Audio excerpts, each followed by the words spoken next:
Gusty winds and heavy rain pounded the North Bay. ABC 7 News reporter Suzanne Fawn joins us live from San Rafael to explain how things looked across Sonoma and Marin counties today. Suzanne.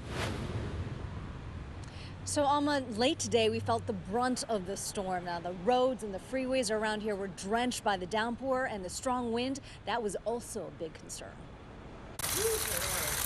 Once again, another powerful atmospheric river storm is pounding the Bay Area and drenching the North Bay.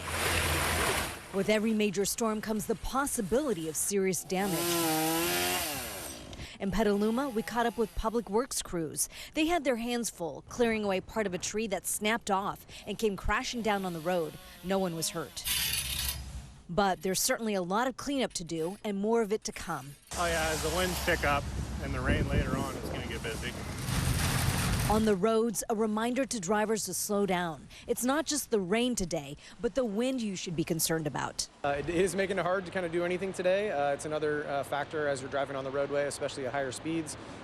Wind can push you all over the place, and with the standing water that's on the roadway, we don't want anybody to hydroplane. I just heard about the high winds and kind of was surprised by it, but now I'm starting to see all the branches swinging around a lot. So yeah, definitely like rattling the windows and stuff. Atmospheric river storms that swept across the Bay Area this year have been cause for concern. You might remember the dramatic video from early February. A driver lost control on a rural road near Point Reyes and ended up in a creek in West Marin County.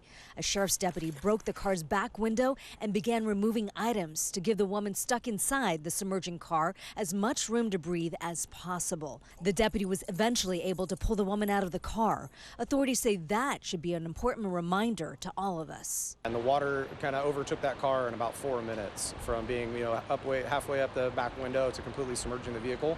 And so we want to avoid those things. Water can rise extremely quickly, and we want to prevent anybody from ending up in water themselves.